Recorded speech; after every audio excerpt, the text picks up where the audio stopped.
Hello everybody, welcome back to my channel. My name is Maureen O'Connor from Quilter 7 in Northbrook, Illinois, and I am the Opinionated Quilter.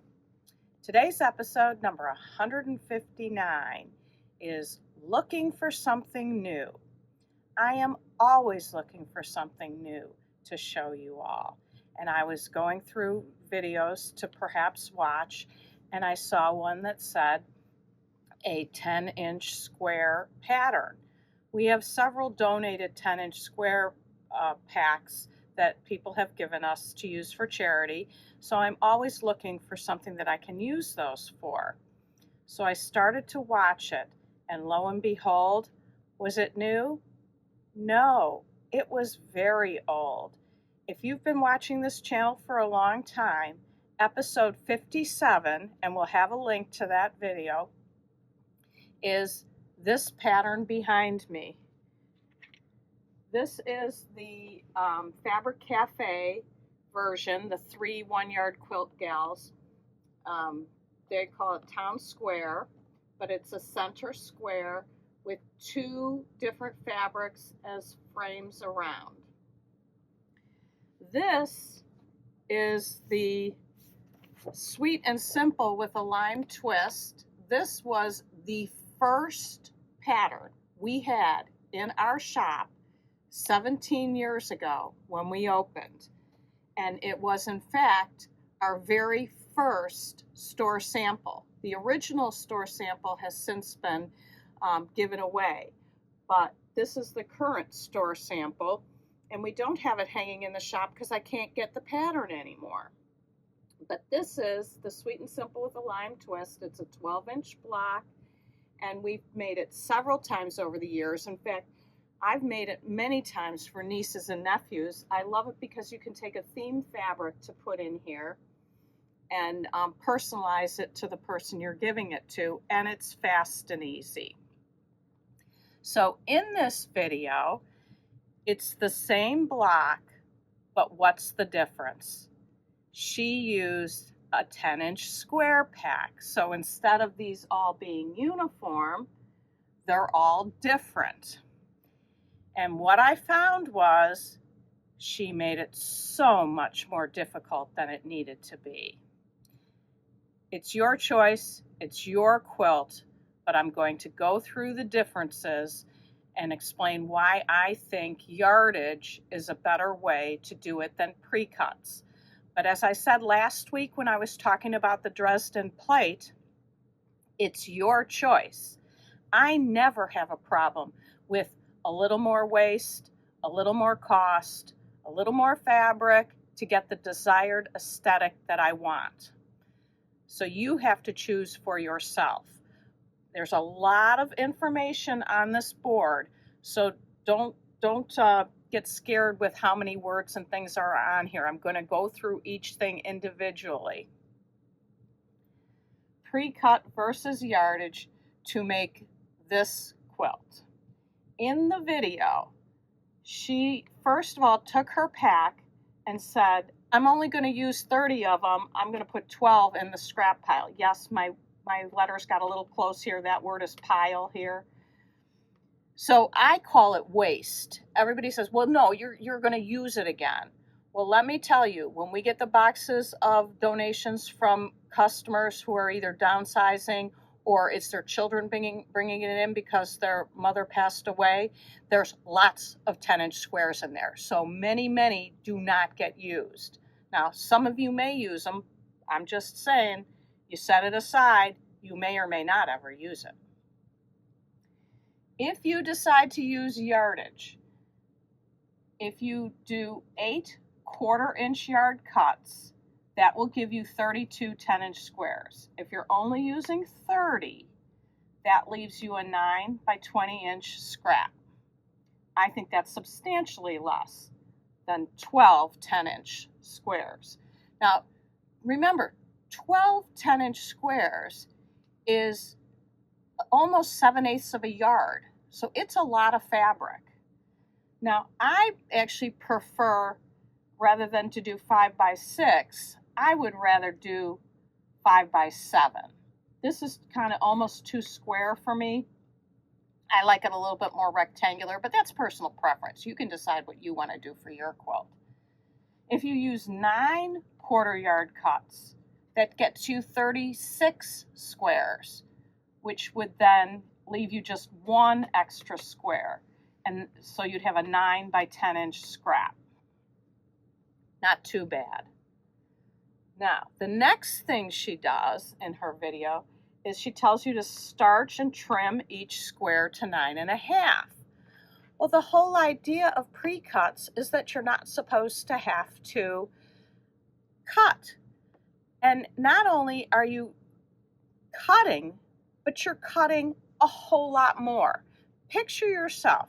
You're at the ironing board. You have 30 10-inch squares. You spray them all. You have to press them all.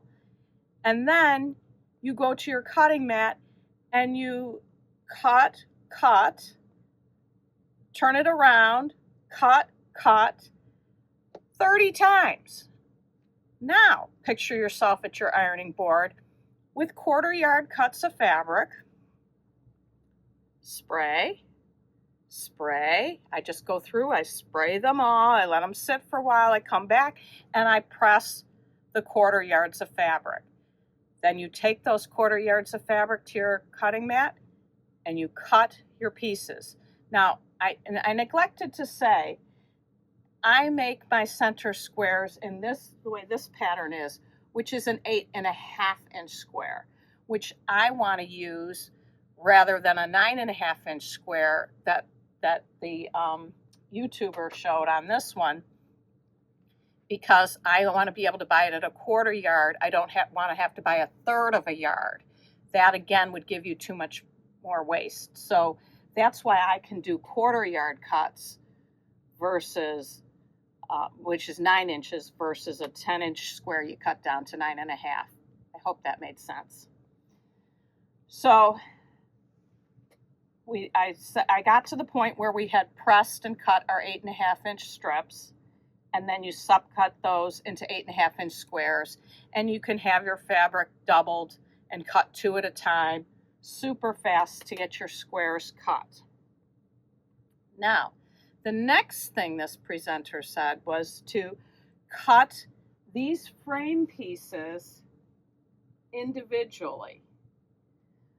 So that means that you're going to take your whatever width, because her widths are a little different than they are for here, because we're starting with an 8.5 inch block. She's starting with a 9.5 inch block. But the correct width for the size of your center square, you cut those, and then in both examples, they're cut 2.5 to finish to 2. Well, you get 16 cuts per full width of fabric. So what she's having you do is do 68 cuts for your frame fabric. That's 4 cuts for the strips, and then 16 times 4 is 64, and you get your plus 4 is 68 cuts. If you strip piece your frames, as it's taught in the Sweet and Simple with a Lime Twist method, and also the Fabric Cafe, and I didn't say this before, is that it's from the Easy Peasy. They have so many different books. The Town Square is in the book Easy Peasy. Both teach you the strip piecing method. And if you do that, you've still got your 4 cuts to make your pieces. There's the narrower ones and the wider ones. And then you cut 16 and you're all ready to go. Each one of these strip sets, actually you need 1 of each, and that will make you 8 blocks.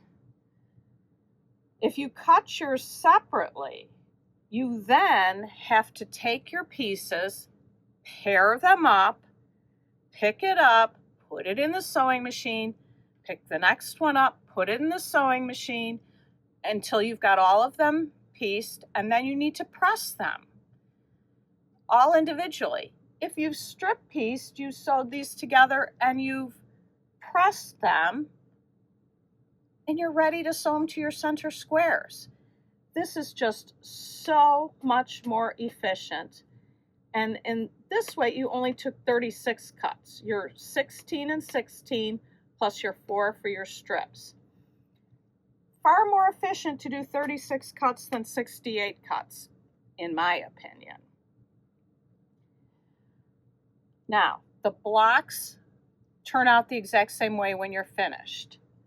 But in the pre-cut way, you have more cost. Why? Because pre-cuts are sold to you at a premium. They're much more expensive than yardage. More work, I think I've already shown that. I think there's more room for error. Every time you make a cut, a separate cut, every time you pick up a pair of fabric, you're prone to making another mistake. The less times you cut, the less times you pick up two pieces of fabric to sew together, less room for error. I call it waste, more waste. How about more into the scrap pile if you say you're going to use it? But what do you get from the pre-cut method? You get more variety of your center squares. Is that worth it to you? Only you can make that decision. In the yardage method, less cost, less work, less waste, I think more accurate in the end. And what does that get you? You have a maximum of 4 of the same fabric in your quilt. So it's entirely up to you which way you want to go. Like I said in the onset, I'm always willing to do more work to get the aesthetic that I want. That's the episode. I shouldn't say the episode. That's the lesson of today. We have for you the winner of last week's giveaway. The winner of last week's giveaway, that beautiful fat quarter bundle, is Connie Fincher 5488. That's CONNIEFINCHER 5488. Please send your mailing address to me at quiltersheaveninc@gmail.com and I'll get that bundle right out to you. I have what I think is a really good giveaway for this week. This was in one of the donation piles, and this is typical of what we get from some people. There are all these little pieces, like obviously they've made a quilt using these fabrics, but they didn't use them all. So there's this whole pile of little pieces, which if you've got a good scrap pattern, which I have many, you can check out my website. We'll put a link to that in the description. They all go together. It's all Patrick Lose fabric, I think. I didn't find on every single salvage that it said Patrick Lose, but they look, I believe they all are. And then, check it out, 2 really big pieces. Now, I did not measure these, but they are good sized. And these 2 definitely are Patrick Lose. You know what? I didn't measure it, but it looks like it's 2 yards. Really nice fabric. So you've got something for a background or borders that when you start with fabric like this, you don't have anything for borders or a backing. So if you would like to win this fabulous bundle of Patrick Lose fabrics, I think you all know what to do at this point. You want to like my video, you want to comment on this video, and you want to subscribe to my channel. And in the comment, write Patrick Lose. And no marking off for incorrect spelling. Lose is L-O-S-E. But it doesn't make any difference. I'll know what you mean. So I hope you have all having a fabulous Memorial Day and Memorial Day weekend. And thank you so much for watching. And until next time, happy sewing.